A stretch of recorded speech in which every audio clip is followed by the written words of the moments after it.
ভাইরা আমার, বাবাজিরা, নওজোয়ান তরুণেরা, যুবকেরা, আল্লাহ রাসূলের হাদিস শরীফের ভিতরে জানিয়ে দিয়েছেন, সাহাবীদেরকে সামনে নিয়ে আল্লাহ রাসূল বলতে শুরু করে দিয়েছেন, ও আমার সাহাবীরা, ও আমার সাহাবারা, আমি রাসূলুল্লাহ জানিয়ে দিই, আমি রাসূলুল্লাহ জানিয়ে দিই, আল্লাহকে মেনে নাও, আমি রাসূলুল্লাহকে তোমরা মেনে নাও, আল্লাহর হুকুম মেনে চলো, রাসূলুল্লাহর হুকুম মেনে চলো। ফায়দা কি হবে? কাল কিয়ামতের ময়দানে আল্লাহ যখন হিসাব শুরু করে দেবে, কাল কিয়ামতের ময়দানে আল্লাহ যখন হাসর শুরু করে দেবে, বিচার আচার হয়ে যাবে, সমস্ত নবীর উম্মতেরা কাতারে কাতারে দাঁড়িয়ে থাকবে, সমস্ত নবীর উম্মতেরা কাতারে কাতারে দাঁড়িয়ে থাকবে যে আমরা আগে জান্নাতে চলে যাব, আমরা আগে জান্নাতে চলে যাব। পৃথিবীর জমিনে কত কষ্ট করেছি, রাত জেগে জেগে নামাজটা আদায় করেছি, শীতকালের ভিতরে কত কষ্ট করে ওযু করেছি, এমন করে শীতকালের ভিতরে কত কষ্ট করে এমন করে মসজিদে হেঁটে হেঁটে গিয়েছি। সকলেই চিন্তা করবে যে আমরা আগে জান্নাতে চলে যাব, আমরা আগে জান্নাতে চলে যাব। মুসা নবীর উম্মতিরা গিয়ে জান্নাতের সামনে গিয়ে দাঁড়িয়ে থাকবে, খুলে দাও জান্নাতের দরওয়াজা, না খুলে দাও। ঈসা নবীর উম্মতিরা জান্নাতের সামনে গিয়ে দাঁড়িয়ে থাকবে, মুসা নবীর উম্মতিরা জান্নাতের সামনে গিয়ে দাঁড়িয়ে থাকবে, সমস্ত নবীর উম্মতিরা জান্নাতের সামনে গিয়ে দাঁড়িয়ে থাকবে।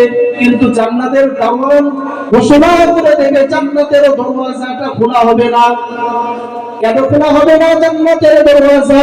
ওই সময়তে বলতে থাকবে এই জান্নাতের মধ্যে যারা প্রবেশ করবে সর্বপ্রথম উম্মতি মুহাম্মাদীদের জন্য এই জান্নাতের দরওয়াজাকে খোলা হবে। ফুলবে কাটা নবীর পায়ে, আর তুমি বিছাও দুই ডানা, ফারিস্তার ওই ডানার উপরে ওর দয়াল নবী হেঁটে যায়, যে কারণে পথের কাঁটা ফুটলো না আর নবীর পায়। আল্লাহুম্মা সাল্লি আলা وعلى آل سيدنا مولانا محمد। আমার নবী দয়াল নবী মা আমিনার লাল,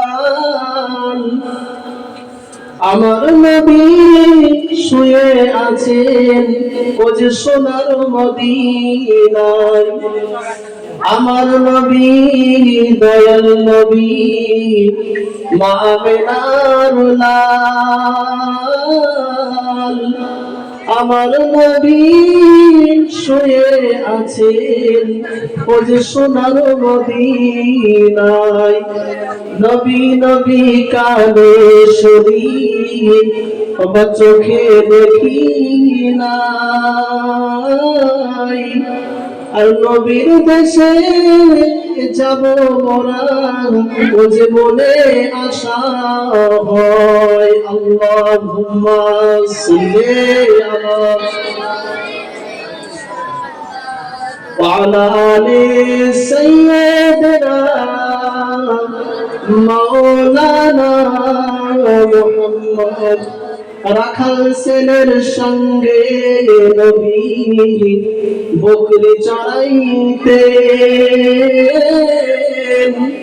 আর মেঘরা এসে নবীর মাথায় ও যে ছায়া করিতে, সে যে আমার দয়াল নবী মা আমিনার লাল, আর আমার নবী শুয়ে আছেন ও যে সোনার মদিনায়। আল্লাহুম্মা সাল্লি আলা সাইয়্যিদিনা মাওলানা মুহাম্মদ ওয়া আলা আলি সাইয়্যিদিনা।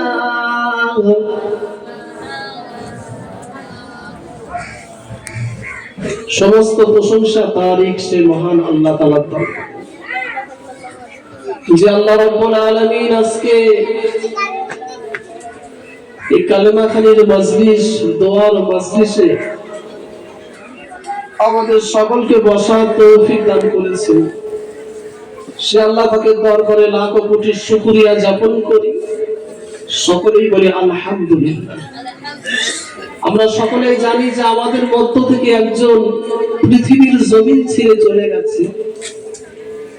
এই পৃথিবীর জমিন ছেড়ে তিনি বিদায় নিয়েছেন।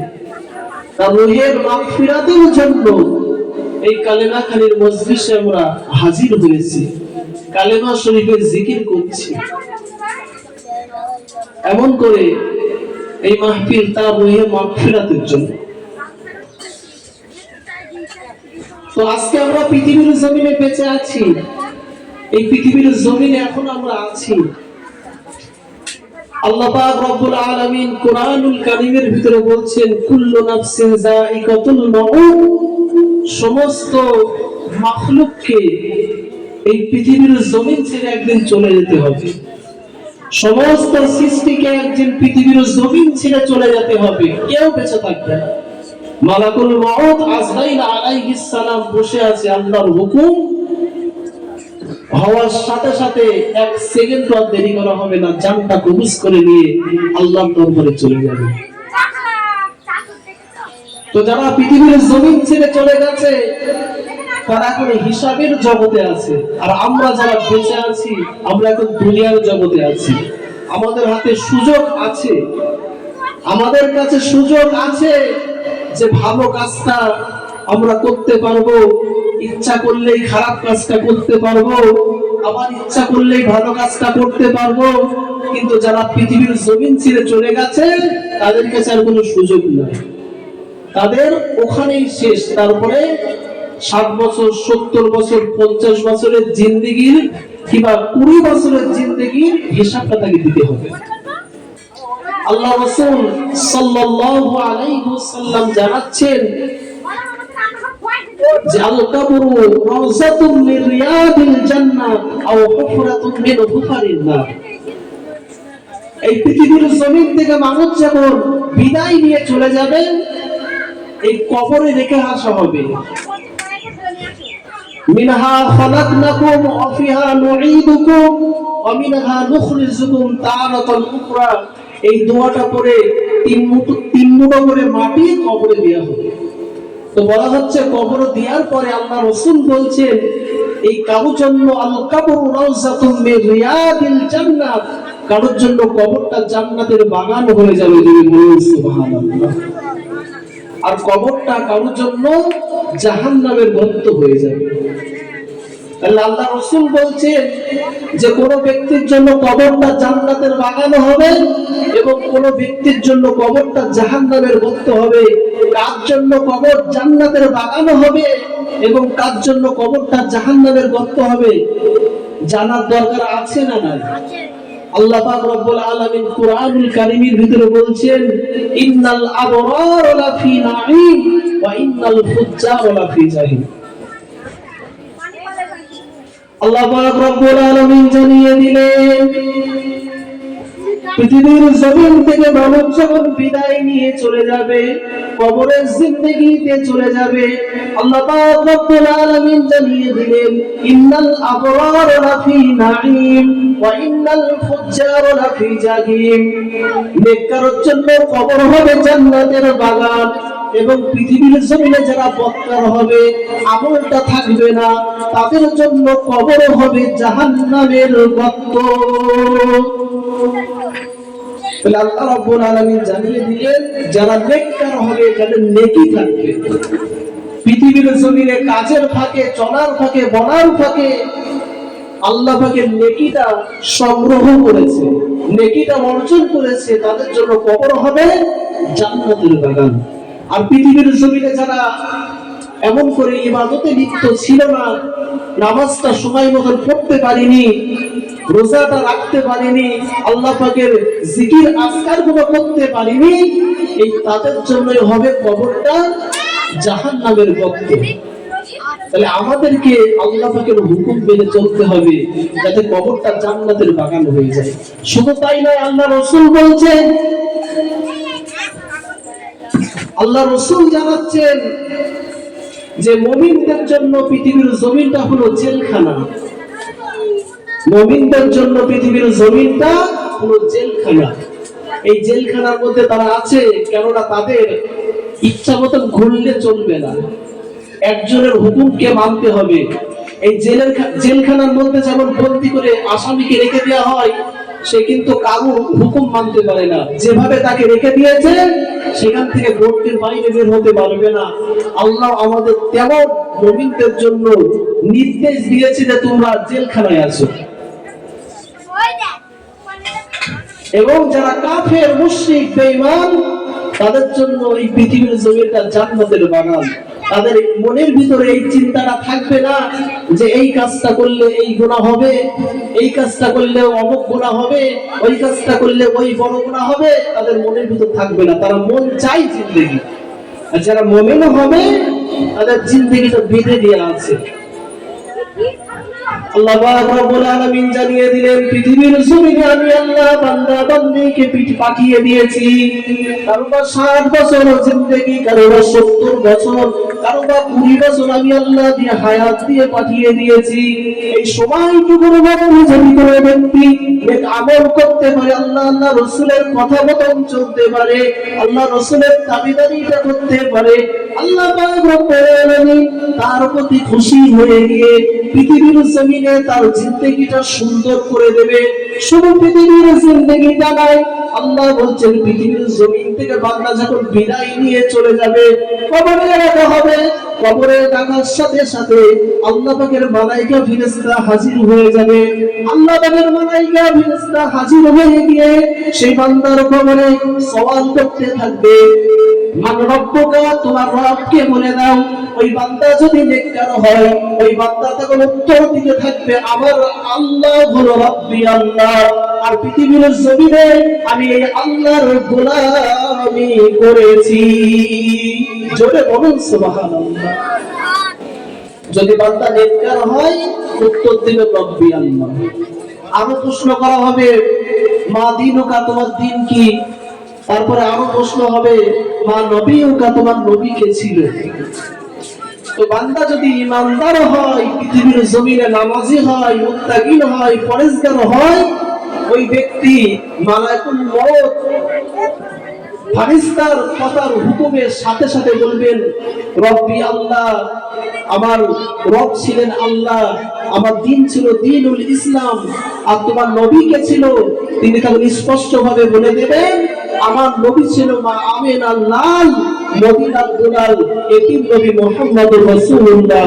সকলে বলুন সাল্লাল্লাহু আলাইহি ওয়াসাল্লাম। আর আমল যদি না থাকে, তাকে যখন প্রশ্ন করা হবে তোমার রবকে বলো, সে বলবে লা আদরি, আমি কিছুই জানি না। তোমার দিন কি বলো, সেই ব্যক্তি উত্তর দিতে থাকবে লা আদরি, আমি কিছুই জানি না। তোমার নবীকে বলো, সেই ব্যক্তি বলতে থাকবে আমি কিছুই জানি না, আমি কিছুই জানি না। অতএব আল্লাহ পাক রব্বুল আলামিন সাথে সাথে সেই কবরে এমন করে আযাবের ফারিস্তাকে পাঠিয়ে দেবেন। আল্লাহ পাক রব্বুল আলামিন সাথে সাথে কবরে আযাবের ফারিস্তাকে পাঠিয়ে দেবেন। ওই আযাবের ফারিস্তা এসে জাহান্নামের সাথে সুড়ঙ্গ রাস্তা করে দেবে। ওই ব্যক্তির কবরে আযাব শুরু হয়ে যাবে। কেমন আযাব হবে আল্লাহ রাসূল জানিয়ে দিয়েছেন, ওই ব্যক্তির কবরে আযাব হতে থাকবে।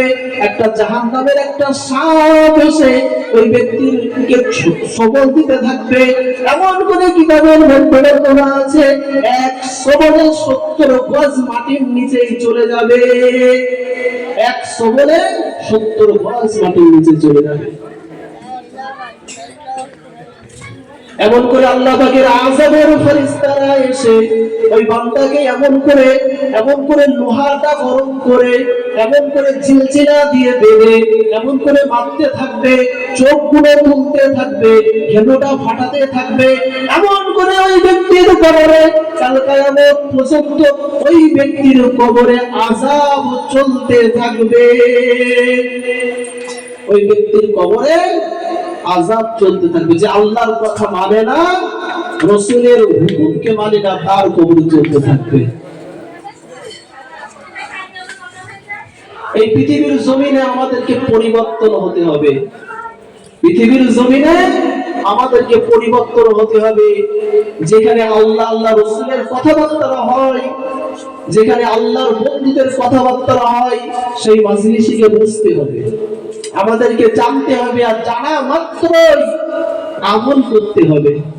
যদি আমরা আমল করতে পারি, আমরা নাজাত পেয়ে যাব। এই আমরা এখানে আজকে বসেছি, কিতাবের মধ্যে বর্ণনা আছে, কোন ব্যক্তি যদি এই মাজলিসে বসে একবার সুবহানাল্লাহ বলে, আবার আল্লাহ খুশি হয়ে তার জন্য জান্নাতের মধ্যে একটা গ্লাস লাগিয়ে দেন। যদি বলুন সুবহানাল্লাহ।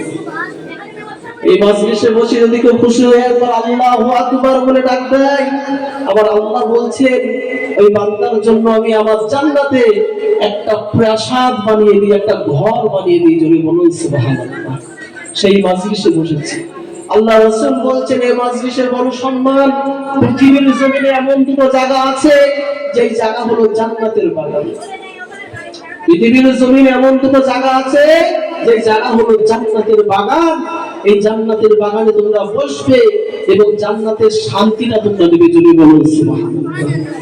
সাহাবীরা জিজ্ঞাসা করলেন, ইয়া রাসূলুল্লাহ, ইয়া হাবিবাল্লাহ, এই জান্নাতের বাগানটা কেমন করে? জান্নাতের বাগান দুনিয়াতে কিভাবে আসে? আল্লাহ রাসূল বললেন, আছে, আমি তোমাকে বলে দিই, তোমরা শোনো। ওই সময় আল্লাহ রাসূল বলতে লাগলেন, আল্লাহ রাসূল ওই সময় হাদিস বর্ণনা করলেন, মা বাইনা বাইতি মিনবারি রাউসাতিন মিন রিয়াদিল জান্নাত। পৃথিবীর জমিনে এক নম্বর জান্নাতের বাগান হলো আমি রাসূলুল্লাহ আমার রওজায়ে আকদাস থেকে নিয়ে মদিনার মসজিদ নববী শরীফ পর্যন্ত যে ফাঁকা জায়গাটা আছে, যে ফাঁকা জায়গাটা আছে, এই জায়গাটা হলো পৃথিবীর জমিনে এক নম্বর জান্নাতের বাগান। আরো জোরে বলুন সুবহানাল্লাহ। আল্লাহ পাকের হাজী বান্দারা যারা হজে যায়, এই জায়গাটা গিয়ে বাবা ফাঁকা পায় না। আল্লাহ পাকের হাজী বান্দারা যারা হজে যায়, এই জায়গাটা আল্লাহ রাসূলের রওজা থেকে নিয়ে এমন করে মদিনার মসজিদ নববী শরীফ পর্যন্ত এই জায়গাটা পুরোটাই হলো জান্নাতের বাগান। জোরে বলুন সুবহানাল্লাহ। হাজিরা সর্বসময় ভিড় হয়ে থাকে। একদল ওঠে আর একদল গিয়ে আবার ঝাঁপিয়ে বসে, একদল ওঠে আবার একদলকে ঝাঁপিয়ে বসে। আল্লাহ রাসূলের সাহাবারা জিজ্ঞাসা করলেন, ইয়া রাসূলুল্লাহ, পৃথিবীর জমিনে দ্বিতীয় নম্বর জান্নাতের বাগান কোথায়? একটা তো শুনলাম আপনার মসজিদ থেকে নিয়ে আপনার রওজায়ে আকদাস পর্যন্ত, সবুজ গম্বুজ পর্যন্ত কোনো জান্নাতের বাগান। দ্বিতীয় নম্বর জান্নাতের বাগান কোথায়? ওই সময় আল্লাহ রাসূল বলেছিল, তোমরা শোনো। ওই সময় আল্লাহ রাসূল জানিয়ে দিয়েছিলেন, আমার সাহাবারা, আমি রাসূলুল্লাহ জানিয়ে দেই, পৃথিবীর জমিনে যেখানে কোনায়, যেখানে গ্রামে, যেখানে প্যান্ডেলের নিচে, যেখানেই বসে বসে কিছু মানুষ জড়ো হয়ে একজনের মাইকে আমি রাসূলুল্লাহ আমার কথা বলতে থাকে, আল্লাহ পাকের কথাবার্তা বলতে থাকে, এবং মানুষরা চেয়ে চেয়ে তার মুখের দিকে তাকিয়ে তাকিয়ে শোনে। ওই জায়গাটা দুনিয়ার কোনো সাধারণ জায়গা থাকে না।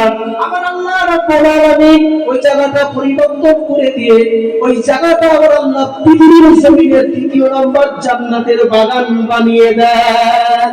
যদি বলুন সুবহানাল্লাহ। তাহলে আল্লাহ রাসূলের হাদিস মোতাবেক আমরা জান্নাতের বাগানে বসে আছি। আল্লাহ রাসূলের হাদিস, প্রথম জান্নাত হলো মদিনার মসজিদ থেকে নিয়ে এমন করে আল্লাহ রাসূলের সবুজ নীল গম্বুজ পর্যন্ত এক নম্বর। দ্বিতীয় নম্বর যেখানে আল্লাহ রাসূলের কথাবার্তা হয়, যেখানে কিছু মানুষ কান পেতে শোনে, সুবহানাল্লাহ আলহামদুলিল্লাহ পড়তে থাকে, ওই জায়গাটাই হলো জান্নাতের বাগান। জুড়ে বলুন সুবহানাল্লাহ। এই জান্নাতের বাগানে আমরা বসে আছি। আমাদের জীবনকে পরিবর্তন করতে হবে, আমাদের জীবনকে সাজিয়ে নিতে হবে, গুছিয়ে নিতে হবে। কেননা সময় যখন চলে আসবে, মালাকুল মউত আজরাইল ফেরেশতা কাউকে ছাড় দেয় না। আল্লাহ পাকের হুকুমের অপেক্ষা, সাথে সাথে জানটা কবজ করে নিয়ে চলে যাবে। তার আগে আমাদের যত রকম খারাপিয়াত জিন্দেগি আছে, সমস্ত কিছু আমাদের ত্যাগ করতে হবে, ছেড়ে দিতে হবে। আল্লাহর একজন বান্দা ছিল, যার বাড়ি ছিল মিশরের জমিনে। কোথায়? আল্লাহ পাকের বাড়ি ছিল, ওই বান্দার বাড়ি ছিল মিশরের জমিনে। নাম হচ্ছে বিশ্বের হাফি রহমাতুল্লাহ আলাইহি।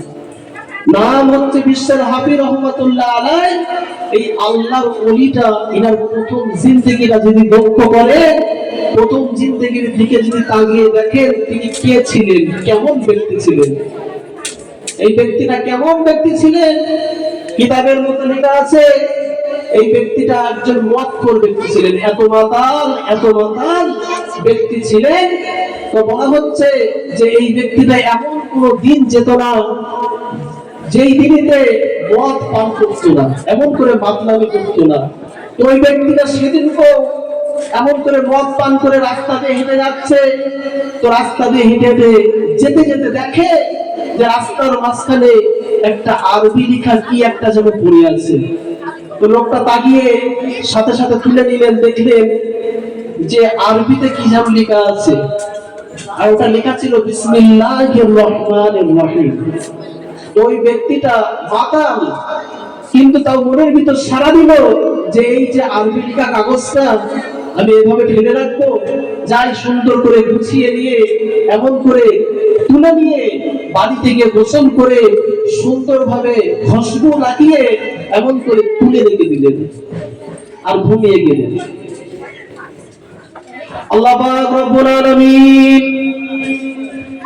ও যুগের সবথেকে বড় ইমাম হাসান বসরি রাহমাতুল্লাহ আলাইহি হুজুরকে স্বপ্নের মাধ্যমে জানিয়ে দিলেন, হাসান বসরি যাও, চলে যাও মিশরের জমিনে, চলে যাও মিশরের জমিনে বিশ্বের হাফি বলে একজন ব্যক্তি আছে, যে মদখোর ব্যক্তি, জীবনে কোনো ভালো কাজ করে নেই, সারাক্ষণ মদ খেয়ে পড়ে থাকে।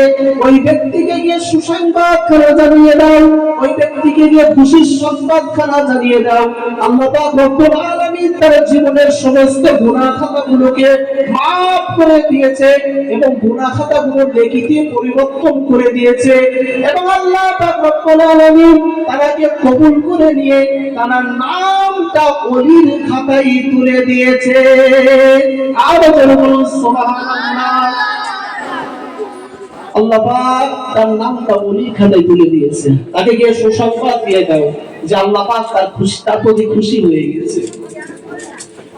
তো হাসান বসরি রাহমাতুল্লাহ আলাইহি তাকে গিয়ে সংবাদ দিয়ে দিলেন যে বিশ্বের হাফি, যে কাজের মধ্যে, যে পথের মধ্যে তুমি আছো, এই কাজটা ছেড়ে দাও। আল্লাহ পাক ইলহাম জানিয়েছেন, স্বপ্নের মাধ্যমে জানিয়ে দিয়েছেন যে তোমার প্রতি খুশি হয়ে গেছে, তোমার নামটা ওলির খাতায় তুলে দিয়েছে।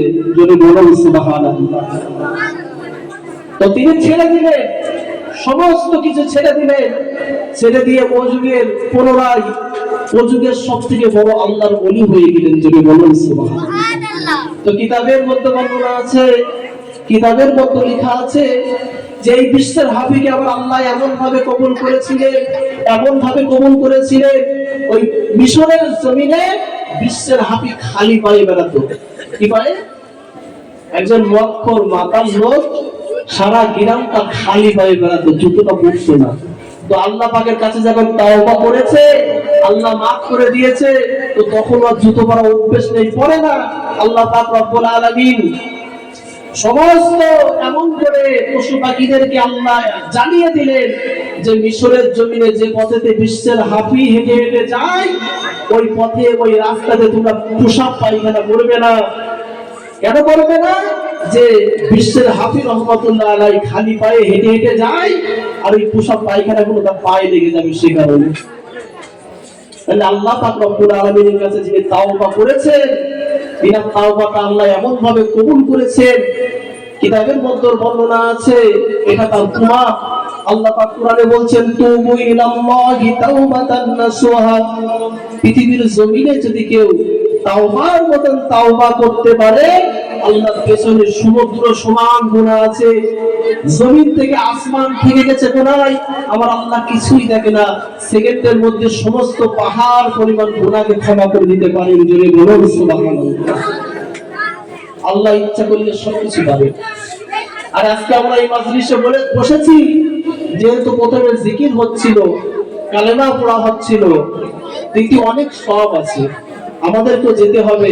একজন ভাই তিনি পৃথিবীর জমিন ছেড়ে বিদায় নিয়ে চলে গেছে, বড় আফসোস, তার জন্য আমরা সকলে দোয়া করব আল্লাহ পাক যেন তাকে জান্নাতুল ফেরদাউস নসিব করেন। আর সাথে সাথে আমরাও নিজেরাও পরিবর্তন হবে, কেননা কবরের ভিতরে কাউকে ছাড় দেওয়া হয় না, কবর কাউকে চেনে না। এই কবরের মধ্যে আমাদেরকে যেতে হবে, কেননা আমরা কোথায়? আল্লাহ পাক রব্বুল আলামিনের রাসূল পৃথিবীর জমিনে 10 জন সাহাবীকে জান্নাতের সুসংবাদ দিয়ে গিয়েছিলেন, তাই তো নাকি?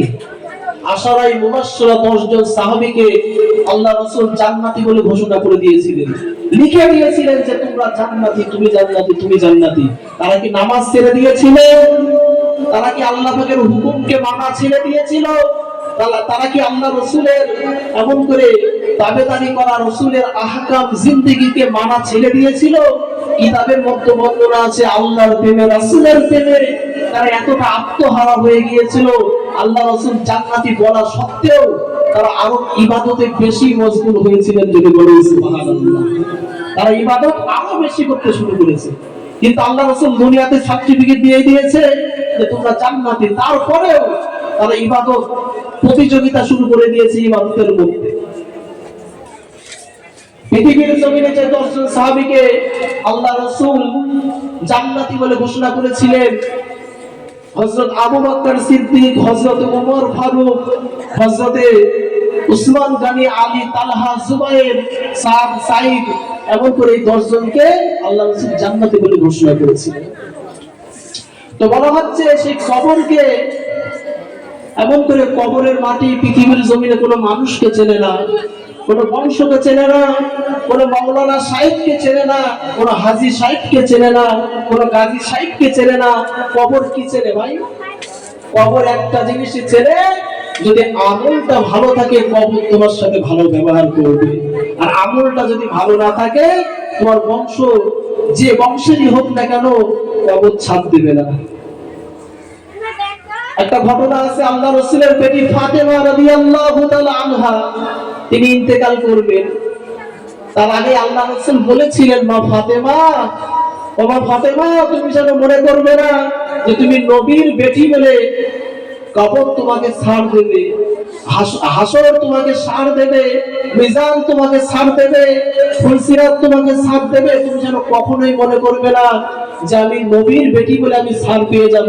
তোমাকে আমি জানিয়ে দিচ্ছি যে যেভাবে আম মানুষরা নামাজ পড়ে, রোজা রাখে, তাসবিহ তাহলিল করে, মা ফাতেমা তুমি ওই ইবাদতগুলো একই রকম ভাবে করবে, একই রকম ভাবে তুমিও করবে। তো কিতাবের মধ্যে বর্ণনা আছে ফাতেমা রাদিয়াল্লাহু তাআলা আনহা যখন ইন্তেকাল হয়ে গেলেন তাকে কবরের মধ্যে রাখা হবে।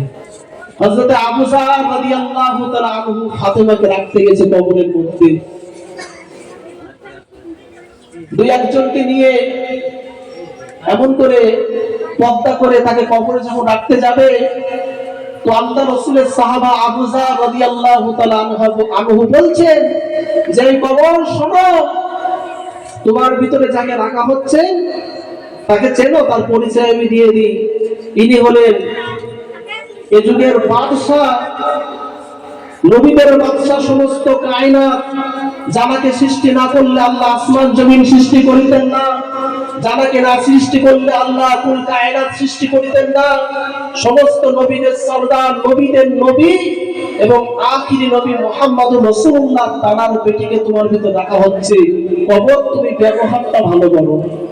আল্লাহ পাক রব্বুল আলামিন এই সময় কবরকে জবানটা খুলে দিয়েছিলেন, আল্লাহ পাক কবরের জবানটা খুলে দিয়েছিলেন, কবর মানুষের মতন কথা বলতে শুরু করে দিয়েছে যে পৃথিবীর জমিনে যে ব্যক্তিকে রাখো না কেন আমার ভিতরে, সে নবীর বেটি হোক, সে মাওলানা সাহেবের বেটি হোক, সে হাজী সাহেবের বেটি হোক, আমি কবর কিচ্ছু দেখবো না।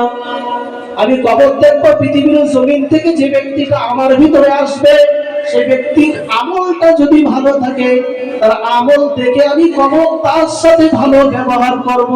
নচেত আমি কবর তাকে ডান পাশ থেকে চাপ দিতে থাকবো, এমন করে ডান পাশের পাঁজরের হাতটা বাম পাশে চলে যাবে, আমি বাম পাশের এমন করে বাম পাশ থেকে চাপ দিতে থাকবো, বাম পাশের হাতটা ডান পাশে চলে যাবে, আমি কবর কিন্তু তাকে ছাড় দেব না। কবর বলছেন, মানুষের মতো কথা বলছেন, কিতাবের মতো লেখা আছে। কবর বলছে নবীর বেটি ফাতেমা বলেই কিন্তু ছাড় পাবে না। আর আমরা কোথায়? আজকে আমরা নবীর বেটির কথা বলা হচ্ছে, তিনি ছাড় পাবে না, আমরা কোথায়? কবর কাউকে ছাড় দেবে না। অন্ধকার কবরে যখন রেখে আসা হবে, শুধুই অন্ধকার। আমরা সামান্য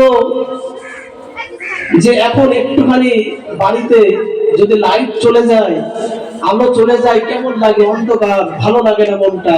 যে কখন একটু উজালা হবে, কখন একটু আলো হবে, কখন একটু লাইটিং হবে, আমাদের মনের ভিতরে এই চিন্তাটা থাকে যে আলো লাগবে, অন্ধকারে হাঁটতে পারবো না। আর কবরটা তো পুরোই অন্ধকার থাকবে, পুরোই অন্ধকার। এই কবরে কেউ ছাড় পাবে না। সকলে একটু দরুদ শরীফ পড়েন, আল্লাহুম্মা সাল্লি আলা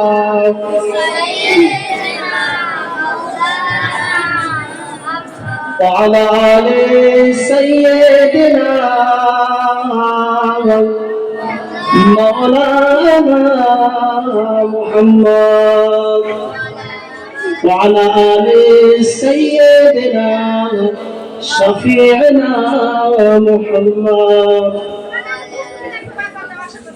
পৃথিবী আমার আসল ঠিকানা নয়, পৃথিবী আমার আসল ঠিকানা নয়, মরণ একদিন মুছে দেবে সকল রঙিন পরিচয়। পৃথিবী আমার আসল ঠিকানা নয়, মরণ একদিন মুছে দেবে সকল রঙিন পরিচয়। পৃথিবী আমার আসল ঠিকানা নয়। এসেছি যে দুনিয়ার বুকে একা, কবরেও যাবো একা। এসেছি যে দুনিয়ার বুকে একা, কবরেও যাবো একা। পৃথিবী আমার আসল ঠিকানা নয়। আল্লাহুম্মা সাল্লি আলা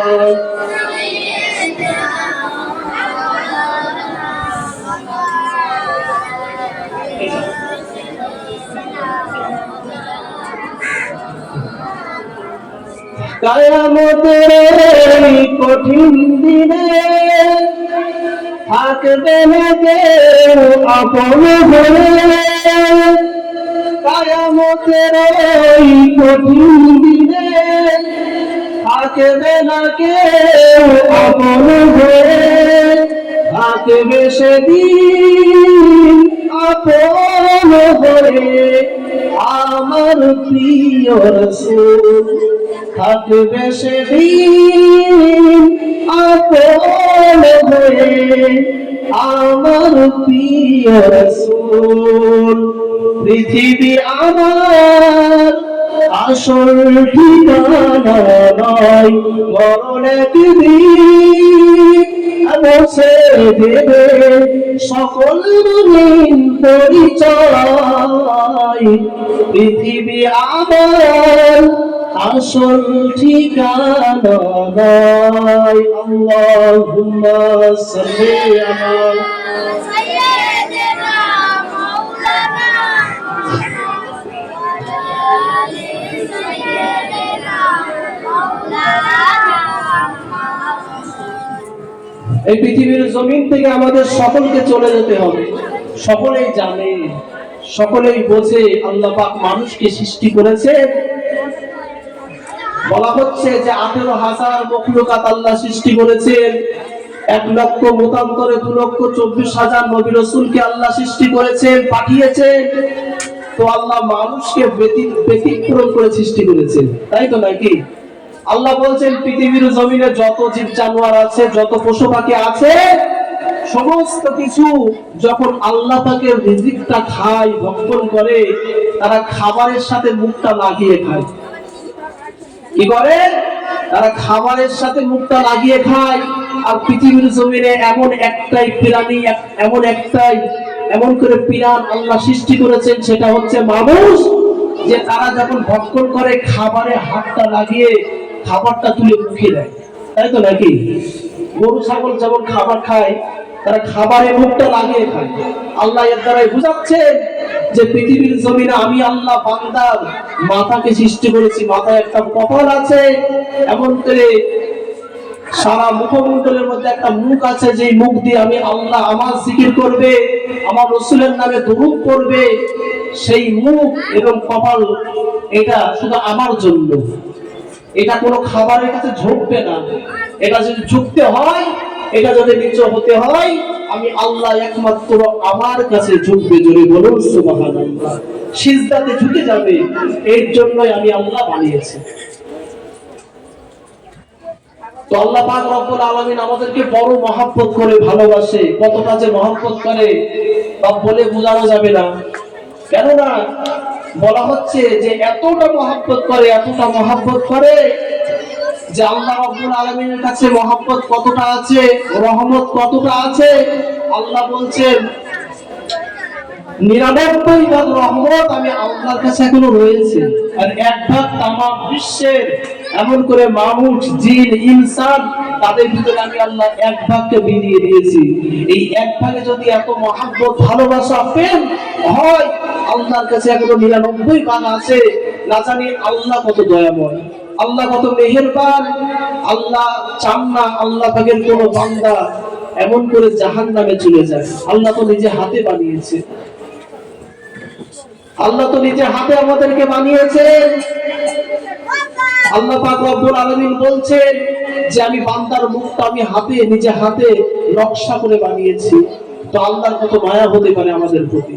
আল্লাহ বলছেন বান্দা আমার রাস্তায় একটা পা দাও, আমি আল্লাহ তোমার দিকে 100 পা দেব। আমার দিকে হেঁটে হেঁটে আসো, আমি আল্লাহ তোমার দিকে দৌড়ে দৌড়ে আসবো। এই কথার অর্থ কি? আল্লাহ বলছেন যে আমাকে একবার ডেকে দেখো যে আমি আল্লাহ তোমার কথা শুনি কিনা, তোমার কথা আমি আল্লাহ মানি কিনা। তুমি আমার হয়ে যাও, আমি তোমার হয়ে যাব, আল্লাহ বলছে। অতএব এই মাজলিসে আমরা বসেছি, আমাদের জীবনকে পরিবর্তন করতেই হবে। কেননা পরিবর্তন ব্যতীত আমাদের আল্লাহ পাক রব্বুল আলামিন দয়ার জান্নাত দেবেন না।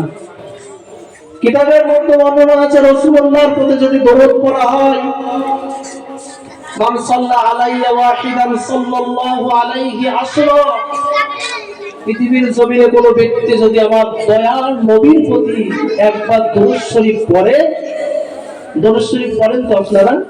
রাসূলের প্রতি দরুদ পড়েন তো? আল্লাহ পাকের রাসূল জানাচ্ছেন পৃথিবীর জমিনে যারা দোয়া করে, যে কোনো বিষয়ে দোয়া করা হচ্ছে, এই দোয়ার ভিতরে দরুদ শরীফ, কোন কবুলিয়াত বিষয়ের প্রতি দরুদ শরীফ যদি না থাকে, আবার আল্লাহ বলছেন আমার হাবিবকে বাদ দিলে আমি ওই জিনিসটা আমি আল্লাহ কবুল করি না। এই দরুদ শরীফটা বেশি বেশি করতে হবে আমাদেরকে।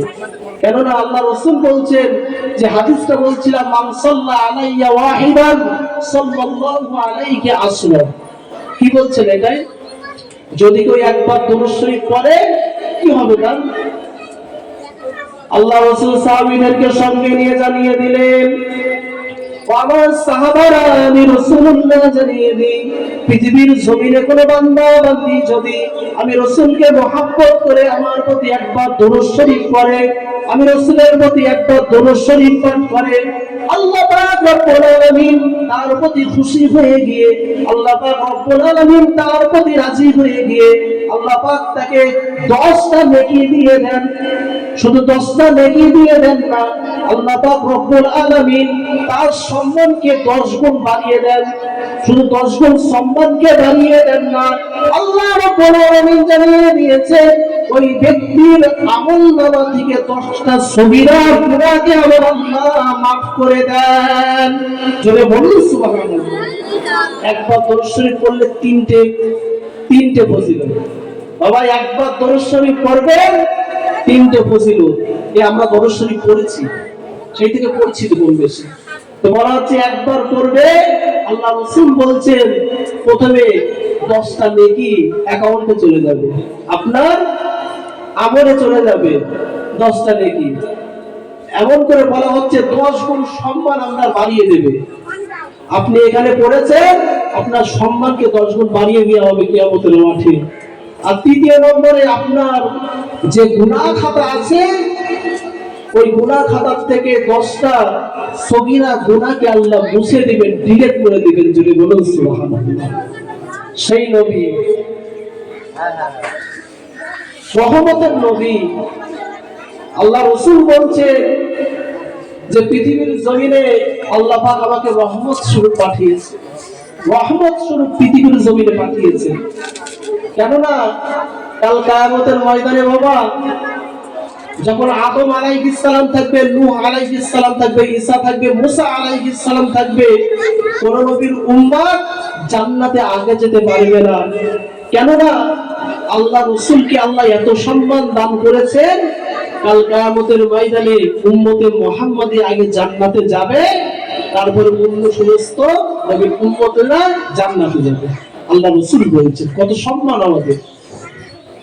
ভাইরা আমার, বাবাজিরা, নওজোয়ান তরুণেরা, যুবকেরা, আল্লাহ রাসূলের হাদিস শরীফের ভিতরে জানিয়ে দিয়েছেন, সাহাবীদেরকে সামনে নিয়ে আল্লাহ রাসূল বলতে শুরু করে দিয়েছেন, ও আমার সাহাবীরা, ও আমার সাহাবারা, আমি রাসূলুল্লাহ জানিয়ে দিই, আমি রাসূলুল্লাহ জানিয়ে দিই, আল্লাহকে মেনে নাও, আমি রাসূলুল্লাহকে তোমরা মেনে নাও, আল্লাহর হুকুম মেনে চলো, রাসূলুল্লাহর হুকুম মেনে চলো। ফায়দা কি হবে? কাল কিয়ামতের ময়দানে আল্লাহ যখন হিসাব শুরু করে দেবে, কাল কিয়ামতের ময়দানে আল্লাহ যখন হাসর শুরু করে দেবে, বিচার আচার হয়ে যাবে, সমস্ত নবীর উম্মতেরা কাতারে কাতারে দাঁড়িয়ে থাকবে, সমস্ত নবীর উম্মতেরা কাতারে কাতারে দাঁড়িয়ে থাকবে যে আমরা আগে জান্নাতে চলে যাব, আমরা আগে জান্নাতে চলে যাব। পৃথিবীর জমিনে কত কষ্ট করেছি, রাত জেগে জেগে নামাজটা আদায় করেছি, শীতকালের ভিতরে কত কষ্ট করে ওযু করেছি, এমন করে শীতকালের ভিতরে কত কষ্ট করে এমন করে মসজিদে হেঁটে হেঁটে গিয়েছি। সকলেই চিন্তা করবে যে আমরা আগে জান্নাতে চলে যাব, আমরা আগে জান্নাতে চলে যাব। মুসা নবীর উম্মতিরা গিয়ে জান্নাতের সামনে গিয়ে দাঁড়িয়ে থাকবে, খুলে দাও জান্নাতের দরওয়াজা, না খুলে দাও। ঈসা নবীর উম্মতিরা জান্নাতের সামনে গিয়ে দাঁড়িয়ে থাকবে, মুসা নবীর উম্মতিরা জান্নাতের সামনে গিয়ে দাঁড়িয়ে থাকবে, সমস্ত নবীর উম্মতিরা জান্নাতের সামনে গিয়ে দাঁড়িয়ে থাকবে। কিন্তু জান্নাতের দারওয়ান ঘোষণা করে দেবে, জান্নাতের দরওয়াজাটা খোলা হবে না। কেন খোলা হবে না জান্নাতের দরওয়াজা? ওই সময়তে বলতে থাকবে, এই জান্নাতের মধ্যে যারা প্রবেশ করবে, সর্বপ্রথম উম্মতি মুহাম্মাদীদের জন্য এই জান্নাতের দরওয়াজাকে খোলা হবে। জোরে বলুন সুবহানাল্লাহ। সমস্ত নবী রাসূলের উম্মতিরা গিয়ে জান্নাতের সামনে দাঁড়িয়ে থাকবে, জান্নাতের দরওয়াজায় তালা দিয়া, জান্নাতের দরওয়াজায় তালা লাগানো থাকবে। আর চাবি কাদের কাছে আছে? আল্লাহ রাসূল তো বলেই দিয়েছেন, as-সালাতু মিফতাহুল জান্নাত। পৃথিবীর জমিনে নামাজ যে পড়বে তার কাছে জান্নাতের চাবি থাকবে। আরবি কথার অর্থ এটাই, as-সালাতু মিফতাহুল জান্নাত, as-সালাতু মিফতাহুল জান্নাত। নামাজ যে পড়বে জান্নাতের চাবি তার কাছে। আর উম্মতে মুহাম্মাদীকে আল্লাহ নামাজ দিয়েছিলেন, অন্য নবীদের নামাজ ছিল না। মুসা নবীর উম্মতদের আল্লাহ নামাজ দেয়নি, ঈসা নবীর উম্মতদের আল্লাহ নামাজ দেয়নি। তাদের যদি ইচ্ছা হতো তারা নামাজ পড়তো, যদি মনটা চাইতো 2 রাকাত নামাজ পড়তো শুকরিয়া আদায় করে। যদি মনের ভিতর ইচ্ছা থাকতো এমন করে 4 রাকাত নামাজ পড়তো। কোনো বাড়তি 5 ওয়াক্ত নামাজ দেওয়া ছিল না। এই 5 ওয়াক্ত নামাজ শুধু উম্মতে মুহাম্মাদীদেরকে দেওয়া হয়েছিল। তাহলে জান্নাতের চাবি কোথায়? আমাদের কাছে। যদি আমরা কাজটা করে যেতে পারি, লক্ষ লক্ষ উম্মতিরা দাঁড়িয়ে থাকবে, তাদের মধ্যে আমরা সকলে আনন্দ করতে করতে জান্নাতের দরওয়াজাটা খুলে আমরা জান্নাতের মধ্যে প্রবেশ করব। যদি বলুন সুবহানাল্লাহ। আর সমস্ত উম্মতিরা তাকিয়ে তাকিয়ে দেখবে যে ইরা কারা যে আমরা পৃথিবীর জমিনে এত ইবাদত করেছি আমরা দাঁড়িয়ে রেখে ইরা আগে জান্নাতে কেন যাচ্ছে। তখন ঘোষণা করা হবে ইনারা হলেন আখিরি জামানার নবীর উম্মত। যে আখিরি জামানার নবীকে আল্লাহ না সৃষ্টি করলে আসমান জমিন সৃষ্টি করিতেন না, যে নবীকে সৃষ্টি না করলে আল্লাহ কুল কায়নাত মানুষ এমনকি ঈসা নবীকে মুসা নবীকে আল্লাহ বানাতেন না। জুড়ে বলুন সুবহানাল্লাহ। তাহলে উম্মতে মুহাম্মাদের কত সম্মান আল্লাহ দান করেছেন, ইজ্জত আল্লাহ দান করেছেন।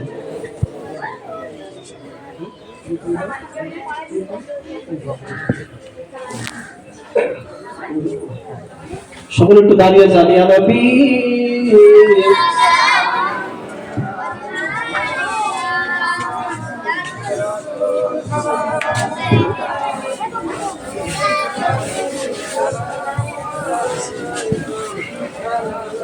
ইয়া নবী সালামুন আলাইকা ইয়া রাসূল সালামুন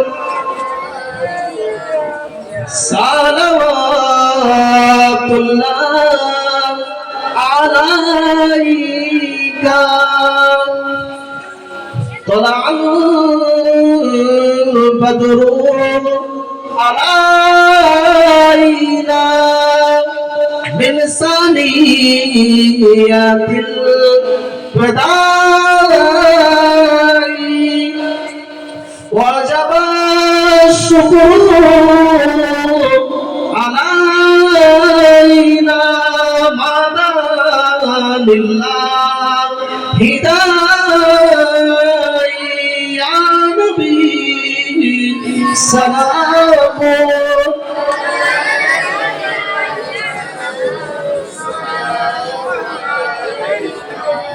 يا رسول سلام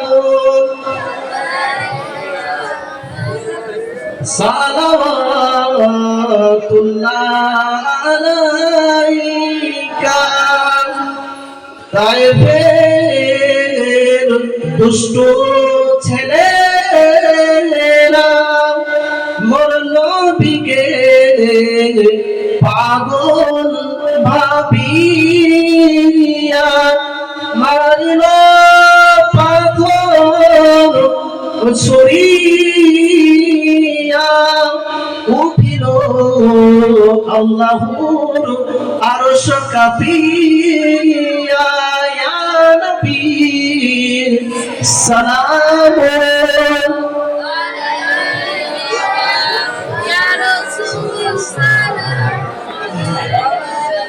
ইয়া হাবিব সালাম আলাইকা। কঠিন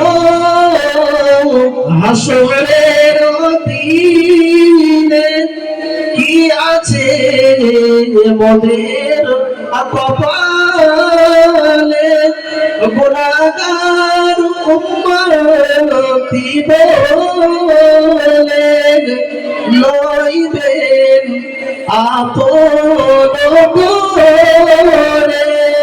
ইয়া নবী সালামুন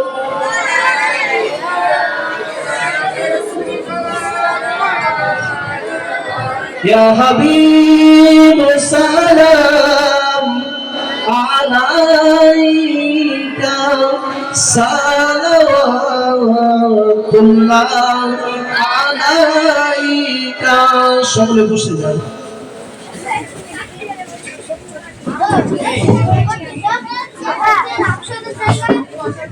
بلغ العلا بكماله